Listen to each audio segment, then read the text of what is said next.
Bom dia, boa tarde, boa noite, seja muito bem-vindo ao MBCV Cast. Toda quinta-feira à noite nós temos uma entrevista com alguém que vai nos trazer conteúdos relevantes, importantes para a vida. E nesta quinta-feira a gente está com um time, com pessoas aqui muito especiais que trabalham numa área também muito legal, que é jiu-jitsu. Mas quero começar nossa fala apresentando para vocês o pastor Gabriel Oliveira. Ele é pastor do MBCV aqui em Canudos, um dos bairros, o maior bairro de Novo Hamburgo, e também ele é empresário, ele é teólogo e eu acho que faz jiu-jitsu também, né? Com certeza. Seja bem-vindo. Obrigado. Um alô aí para todos que estão nos assistindo, que estão participando. É uma alegria, né, fazer parte aqui do MBCV Cast e contribuir um pouco a respeito dos trabalhos que são realizados, né? Então, atuo, como a pastora falou, no campo de Canudos. É um dos maiores bairros aí do nosso estado, né? E um dos bairros que tem mais aglomeração de pessoas do país. E também uma região que exige um trabalho social, né? Muitas famílias com uma renda per capita um pouco mais baixa, então a gente faz esse atendimento já há mais de 10 anos com diversos trabalhos e agora através do jiu-jitsu também. Eu nem te perguntei, né, mas o jiu-jitsu que tu vai apresentar aqui hoje, teu projeto social chamado Querubim, ele acontece dentro da igreja, dentro do prédio da igreja? Exatamente, acontece no ambiente. Então, o mesmo ambiente que é o do culto, a gente tira as cadeiras, coloca os tatames e aí vira um local de treino ali, né? Então, mais uma vez, o pioneirismo dentro do MBCV, trazendo isso para dentro da igreja. E muita gente engajada? Muito. Hoje, entre crianças e famílias, ali, colaboradores, em torno de 150 pessoas. Diretamente com o projeto. Sim. Né? Fora outras áreas da igreja. Ok, nós também estamos aqui com o André Galdério. André é o nosso professor do Projeto Querubim, e também ele trouxe hoje seu filho, João Pedro Ferreira. Olha, gente, dá um look aqui. Olha isso aqui, gente. Isso aqui não é para qualquer um, não, hein? Quantos anos você tem, João? Tenho 9. Quantas medalhas tu tem aí no teu peito? Tenho 13. 13 medalhas, E tudo em competição. E esses 2 troféus também são teus? Não, esse daqui é do meu pai e esse daqui é da equipe. Ah, é? E qual é a tua faixa? É amarela. Amarela? Muito prazer ter aí um campeão aqui, um futuro campeão na nossa mesa. Vamos falar então com o André um pouquinho. André, seja muito bem-vindo. Muito obrigado, olá, tudo bem? É um prazer estar aí nesse programa para compartilhar um pouco do nosso esporte aí, dessa arte suave, apaixonante que é o jiu-jitsu. Então, fico muito grato em poder compartilhar a nossa experiência aí com todos. Fala então pra gente, André. Tu me disse agora, tu usou uma palavra tão diferente para definir o jiu-jitsu, a arte suave. Me diz aí, qual é a origem? Por que tu chama ela de suave? Porque eu, Eliane, acho assim, né? Bem violenta, mas tu vai lá, é violento, não é violento? Como é que é isso aí? Então, é que assim, no mundo da arte marcial, o jiu-jitsu ele é a arte mais suave que tem, né? Ele, se for comparar com o judô ele dá muita queda. E a queda ali já te dá um impacto grande, né? As outras lutas aí que batem, né, de soco, de chute, é impacto grande. Então o jiu-jitsu ele é uma imobilização, né? Era para ser uma defesa pessoal e imobilização. Para nós que praticamos o jiu-jitsu, nós sabemos que ele não é arte suave, né? Ele é uma arte bem pesada. Mas para quem está entrando, quem está assistindo, quem compartilha, pode se conhecer, ele pode ser conhecido como arte suave. E falando em arte suave, então, a aderência à prática, a essa arte marcial, ela é mais masculina ou mais feminina? Então, ela é voltada a todos os públicos, né? Tanto masculino quanto feminino. Agora, então, a gente tem uma grande demanda do público feminino pela questão da defesa pessoal. Até por estar em alta esse negócio de feminicídio, de agressão a mulheres, as mulheres procuraram muitas academias para se defender. Então o jiu-jitsu vem agregando nessa parte de fazer a defesa da mulher. É muito bacana esse lado aí. Então, e aí as mulheres que procuram, elas são mais jovens, médico, ou tem de toda a idade? Como é que funciona isso? Isso. As mulheres que procuram para se defender seriam as mulheres adultas, né? Aí, para praticar o esporte, desde criança, né? Como o meu filho aí que entrou aos 3 anos de idade, claro, porque tinha jiu-jitsu na família. Mas o pessoal que procura para a criança fazer um esporte não tem faixa etária de idade. A partir dos 3, dos 5, se já tiver uma boa coordenação, pode pegar os movimentos, pode sair fazendo jiu-jitsu e tenho certeza, não desiste facilmente, porque é apaixonante essa arte. Quantos anos mesmo tu tá na área? Eu tô há 7 anos, vou fechar 8 anos agora no jiu-jitsu, né? Tô na faixa marrom, iniciei lá na faixa branca. Eu ia dizer, me descreve aí quais são as faixas aí para eu poder saber como funciona então, isso. Começando dos adultos, inicia na branca, aí passa depois de 4 graus para a faixa azul passa para a faixa roxa, a roxa passa para a marrom e chega na preta. E a amarela de que ele falou que aí ele tá? é Kids. Kids é amarelo. Inicia na faixa cinza, vai para a faixa amarela, faixa laranja e faixa verde. Aí a faixa verde está completando 16, vai pegar a faixa azul e já vai para os adultos. Nessa base. Então, a última faixa dos adultos é? Na verdade é coral, né? Faixa vermelha é a última faixa dos adultos, mas isso tem que ter muitos anos de jiu-jitsu, né? Tipo, quantos Bastante, anos? Muito. Eu não vou atingir, entendeu? Pelo tempo. Então, assim, vem preta, vem coral com preta, vem coral com branca, depois vem coral vermelha. Então, é muito, muito tempo de Gil mesmo. Ele é bem demorado também para troca de faixa, né? Agora tem a nova modalidade, até para a nossa academia, que é a Aliança, né, do Vale dos Sinos aí, Aliança Novo Hamburgo. Ela tem a nova modalidade aí, que a gente, a cada 8 aulas, dá um grau para criança, né? Kids. Então, ela vai pegando um tempo mínimo para pegar outra faixa. Mas antigamente teria que ser 2 anos em cada faixa. Então, se calcular aí 2 anos em cada faixa, 10 anos para pegar a faixa preta, né? E aí a gente, até chegar nas outras, vai aumentando o tempo de pegar grau e vai aumentando o tempo de trocar de faixa. Daí vai então, muito. O Gil, como chamado, o Gil, ele é o esporte para a vida toda. Exatamente. E ele é infinito em posições e essa questão de movimento, né? Pode ter um cara com faixa coral, pode ter um cara com faixa vermelha, ele vai estar sempre aprendendo. Sempre tem algo novo para passar e para aprender. E ele é oriundo de onde? O jiu-jitsu é japonês, né? Foi trazido do japonês, né? Deixa eu ver se eu me lembro o nome. Tu não lembra? Agora de cabeça, mas não, eu te confere. Jigoro Kano, o nome do mestre da arte do jiu-jitsu e do judô. Jigoro Kano. Mas veio trazido para o Brasil por brasileiros, né? Por americanos aí, os Gracie, né? Da família Gracie. E daí foi tomando essa proporção que hoje está mais pro lado do jiu-jitsu esportivo, né? Mas ele é um jiu-jitsu esportivo, então ele mudou um pouco a modalidade. Ele não é mais aquele jiu-jitsu raiz, aquele jiu-jitsu bruto, que talvez alguém ainda conheça por pesquisar em alguns vídeos e tal. Aquele jiu-jitsu que era aqueles caras bombadão, pegava seu pitbull, ia para as praias e arrumava briga. Não tem mais esse lado aí, né? Hoje em dia é a arte de fazer amigos. Ah, que bom, que legal, mas continua um bombadão, né? Bombadão ainda continua. E vamos falar com o Pastor Gabriel.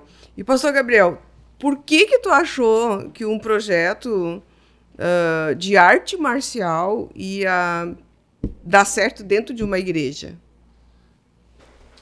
Na verdade, as pessoas, e aí além da igreja, o ser humano como um todo, ele precisa de disciplina, precisa de regras, de crescimento pessoal, precisa se superar a cada dia, e o jiu-jitsu traz isso, né? Ele traz essa experiência. E aí quando a gente alinha com princípios bíblicos, com o reino, a pergunta que até eu já fiz para algumas pessoas: por que que não daria certo? E aí, juntando tudo isso, a parte do jiu-jitsu, os princípios bíblicos, eu percebi que, principalmente na nossa comunidade, iria dar certo. E atraiu realmente, e deu certo. Atraiu as crianças. Eles têm dentro do programa, então, princípios, é isso? Tem princípios. Com palavra, estudo, o que é? Sempre, assim, como o projeto é desenvolvido dentro da igreja, né, a gente priorizou em parceria também, o professor é cristão, tem essa base, então a gente sempre traz uma palavra para eles. No início de cada treino tem um momento de oração. Então, esse alinhamento. Exatamente. Então, o jiu-jitsu, ele é uma porta de acesso para a vida das pessoas, é uma desculpa para a gente ministrar o evangelho. E tem havido resultados nesse sentido. Quanto tempo faz que você está com o jiu-jitsu lá dentro da igreja? Na igreja, agora, ele foi fundado em julho de 21, então nós estamos há 1 ano e meio. Aí é um processo, como a gente tem uma comunidade muito perdida em vários critérios, prostituição, crime, drogadição, e então ele é um processo um pouco mais lento às vezes, mas a gente já tem tido resultado, crianças do jiu-jitsu que nunca frequentaram a igreja já estão pedindo para participar do JUAD. Então a gente vai fazendo vai conectando os projetos, a gente fez alguns movimentos nesse tempo, a gente faz lá o cultão, a gente fez algumas células, então, e eles vão aderindo e fazendo parte, porque eles pegam confiança no trabalho do jiu-jitsu e aí vão se abrindo para aquilo que Deus pode fazer. Né? Então, assim, foi uma estratégia muito interessante e principalmente envolvendo a igreja, porque traz princípios para a vida. A gente visita vários lugares e conhece, até assim, uma das coisas importantes. O projeto social, ele está conectado a uma academia. Então, ele está conectado a um grupo maior, onde de lá eu pego técnicas, eu pego uma metodologia de ensino e várias coisas assim. O Querubim é essa academia? O Querubim é o projeto social. A academia conectada é a Academia Aliança, que é internacional, então ela abre portas para várias possibilidades. E é legal que até no escolher a academia, a gente usou princípios também. A gente visitou vários lugares, mas daí a gente chega num ambiente que é muito palavrão, a metodologia é muito agressiva. Deixa eu só te perguntar isso, como é que vocês conseguem conciliar essa maneira de viver que eles já estão acostumados dentro do bairro, às vezes até dentro de gangues, enfim, né? Como é que vocês conseguem conciliar tudo isso, essa forma deles se expressarem? Existem regras, não sei se agora eu pergunto para ti ou para o professor, né? Existem regras que são constituídas quando eles vão começar as aulas para que eles não venham de repente, porque de repente pode acontecer também, né, professor? Tem uma briga lá dentro, né? Com certeza.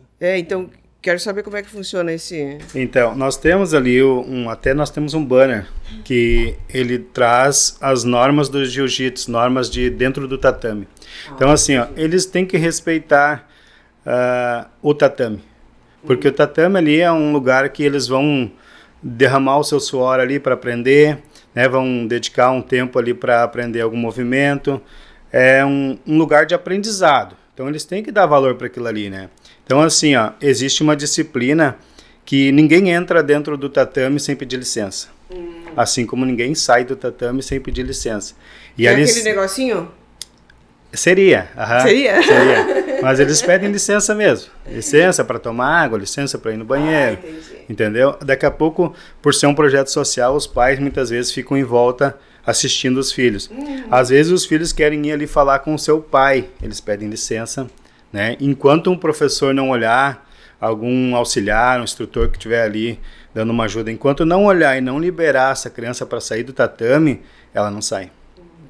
Ela fica ali pedindo licença, levantando a mão, gritando, aí um outro já entra, professor, ele está te chamando ali, dá licença, porque às vezes está no movimento ali, ensinando um, ensinando o outro, tá? Não escuta. Mas é muito bacana. Aí vem também as regras de nome pesado, palavrão, isso tudo entra, né? O respeito com o colega, coleguismo, entra tudo nessas normas aí de tatame que eu creio que, e temos, né, testemunhos de que isso vai para a vida para fora, né? Isso vai fora dos tatames. Isso vai para a escola, porque a gente teve um testemunho de um pai ali muito bacana. Ele chegou em mim e disse assim: minha filha, ela não fala palavrão, mas ela vivia brincando dentro de casa, é uma espoleta, ela é pequenina. Então ela subia no sofá, trepava ali, trepava aqui. Às vezes a gente chamava ela para vir comer. Ela vinha, comia, empurrava o prato, saía. Agora ela vem e ela... Licença, pai. Opa! Aí eu olhava para minha esposa e fiquei... Só que ele não tinha ainda assimilado com o jiu-jitsu, né? Daí ele olhava para a esposa dele e dizia assim: tá, mas não estou entendendo. Será que lá no colégio estão ensinando? Será que... Tá. Aí ela, para sair: licença, pai. Licença, mãe. Eles se olhavam, achavam estranho e tal. Aí no terceiro dia que ela fez isso, eles estavam assistindo ela no jiu-jitsu e ela: licença, professor. E eles: agora conseguimos entender da onde veio essa forma aí dela pedir licença e ser um pouco mais educada, né? Então eles estão levando para fora. A gente corrige boletins, né? A gente pede boletins para eles, pede bom comportamento na escola. Tem graus, uma situação bem importante que a gente dá: grau colorido. Então, assim, o grau eles ganham por mérito de luta, né? Por mérito de competência, de participar dos treinos, de não faltar. Ele ganha o seu grau branco. O grau colorido, cada grau tem um significado. Então tem o grau de bom rendimento escolar, tem o bom comportamento dentro e fora do tatame, tem de coleguismo, tem de compromisso.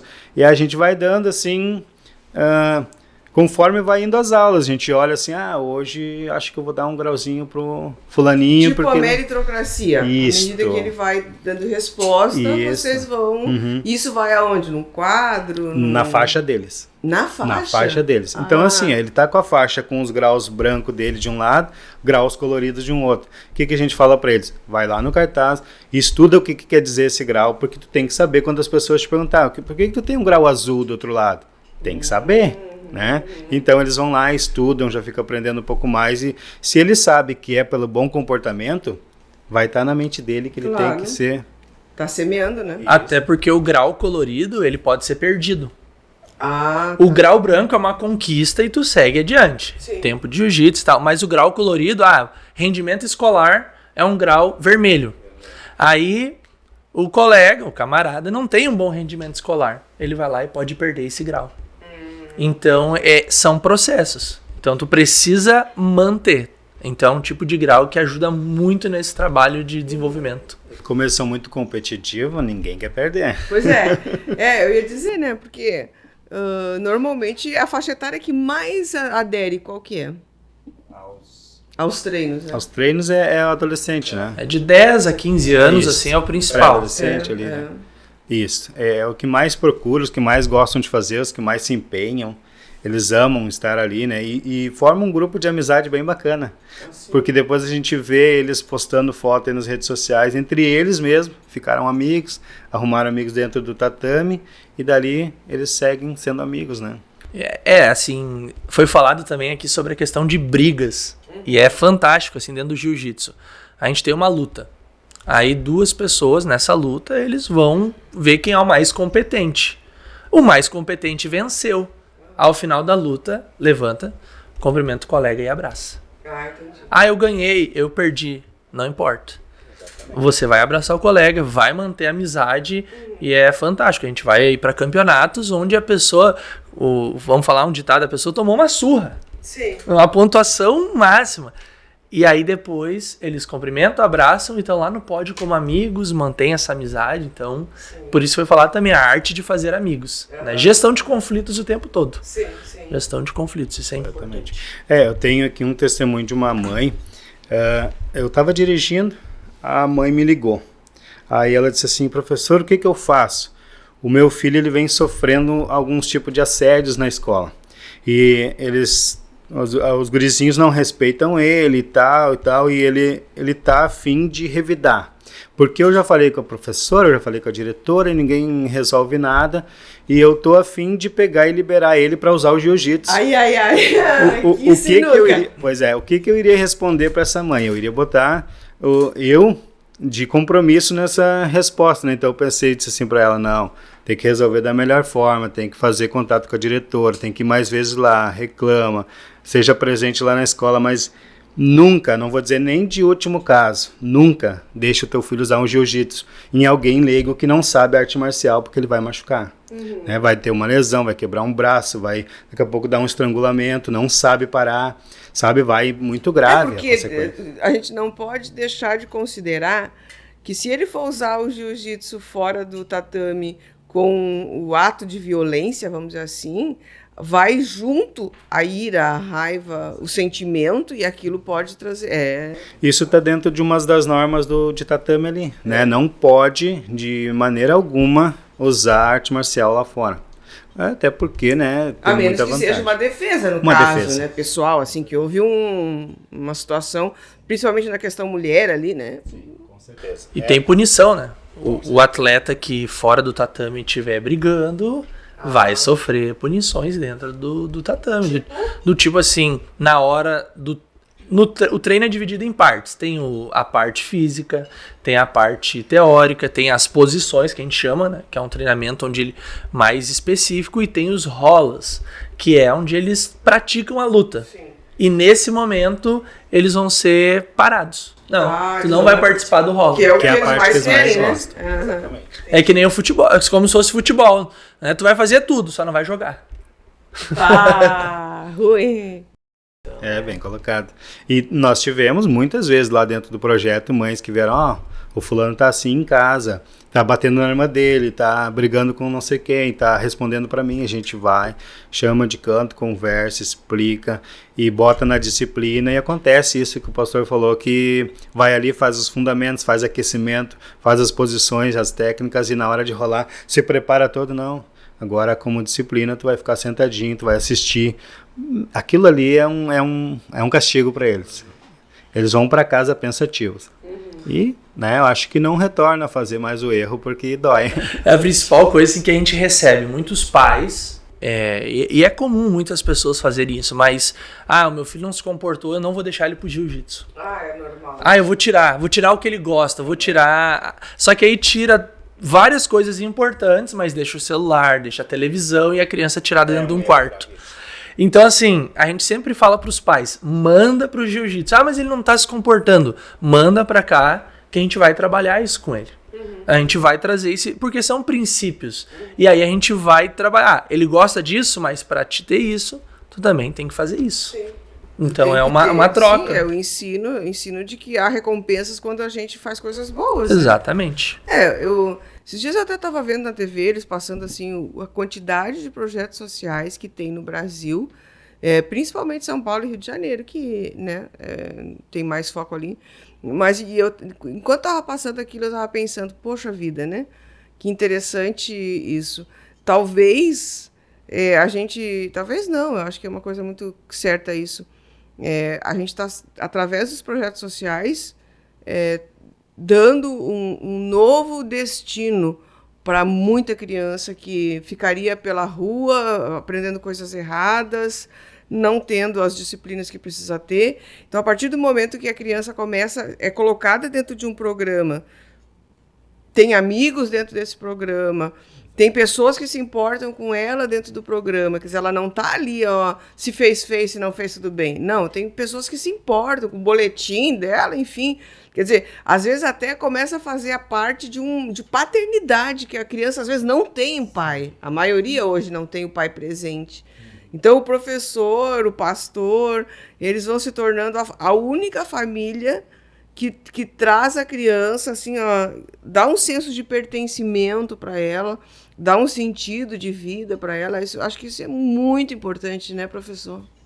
Importantíssimo. Até nós temos aí um projeto de um amigo nosso que é lá de Porto Alegre, projeto Gaditas, do Eduardo. Ele é professor, faixa preta. Ele tira crianças de rua em situação de vulnerabilidade. Ele vai no fórum e pega a guarda dessas crianças e leva para um alojamento que ele tem e ensina jiu-jitsu para essas crianças. E ele tem já muito testemunho de criança que mudou, mas mudou mesmo de vida, até porque ele tem um aluno dele, o Krigor, que mora lá na Califórnia e dá aula de jiu-jitsu e é campeão competidor de jiu-jitsu. Então ele vive do jiu-jitsu, porém saiu da vila, saiu lá catando papelão, saiu lá da favela e se tornou uma grande pessoa através dessa arte. O esporte tem isso, né? Que legal. Bem, a gente está falando sobre jiu-jitsu nesse nosso MBCV Cast, quinta-feira à noite, 20 horas, você sempre tem esse encontro com a gente. E também eu quero te dizer, se você gostou do conteúdo, tem alguma família que você conhece e que queira participar, tem custo, como é que funciona isso, né? Então vamos fazer o seguinte, vou dar esse recado para a nossa audiência e depois passo para ti, para a gente fazer essa finalização, né? Tem custo, aonde fica, qual o endereço, quais são os dias, né? Não sei se quem vai responder, né? Quais são os dias que as pessoas podem comparecer, o que elas têm que levar para poder fazer essa inscrição, né? E se você gostou do conteúdo, curte, compartilha, dá um like para a gente poder também ter crescimento no canal. Vamos lá. Então, como é que faz para participar desse conteúdo? Então, ali no MBCV Canudos, Rua Bruno Verne Storck, número 953, 879, Novo Hamburgo. Isso aí. O projeto ele está acontecendo então nesse ano de 2023 em terças-feiras e quartas-feiras, né? E depois eu deixo ali o professor explicar as faixas etárias bem certinho. O principal objetivo social é não ter um custo de mensalidade. Então assim, a gente depende muito de apoiadores, de contribuintes, de pessoas que nos auxiliem de forma financeira. Para isso foi criada uma turma de adultos, que é o único que tem mensalidade. Entendi. Até porque seria injusto, né? Por causa de que tem outras academias, tem lugares que cobram. Então a gente tem um preço social, né, que o professor ali cobra dos adultos para ajudar em despesas de combustível. Porque tem que rodar por muitos lugares. Tem que ir para cá, para lá, enfim. Então, todas as semanas, o ano inteiro, esse desenvolvimento. Aí eu deixo o professor explicar a questão das faixas etárias e tudo mais. Exatamente. Então, a faixa etária do projeto que está acontecendo ali, nós temos 3 turmas, né? Dos 6 aos 11, dos 6 aos 10, é o Kids 1, a gente chama Kids 1. Então, para aquela turminha ali que vai lá brincar, vai lá, né? Não tem muito compromisso, vai lá para ver como é que é a arte, mais brinca do que pratica o jiu-jitsu, mas vai pegando algum movimento e tal. Dos 11 aos 15 nós temos Kids 2, que daí já ferve um pouco mais a chaleira, né? E depois dos 16, como eu expliquei, até para faixa etária de faixa ali, já pega a faixa azul e tal, nós temos adultos. 16 anos em diante já consideramos adulto ali para praticar jiu-jitsu, já pega posições melhores, já tem mais...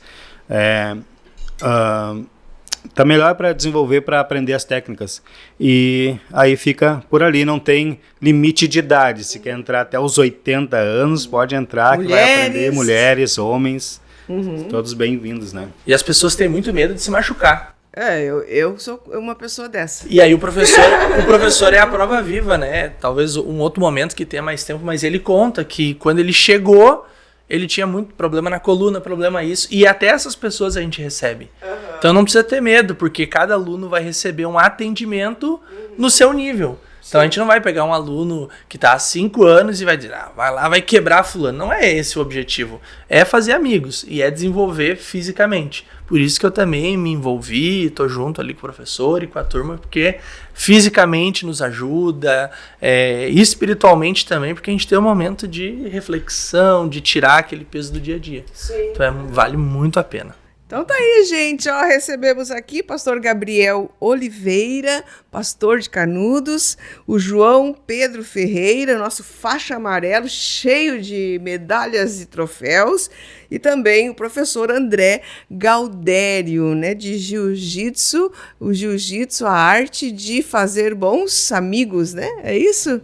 Fazer bons amigos. Olha que grande oportunidade, né? Principalmente para aqueles menores, né? Que às vezes a mãe, a família está sem saber o que fazer com a criança e a criança está ali com más amizades. Então, esse é o caminho, né? Um projeto especial, social, onde a criança pode se familiarizar com outras crianças da mesma faixa etária e ter um atendimento personalizado. Então, quero agradecer a presença de vocês todos aqui com a gente, agradecer a sua presença no nosso MBCV Cast e dá um like. Até o próximo, gente.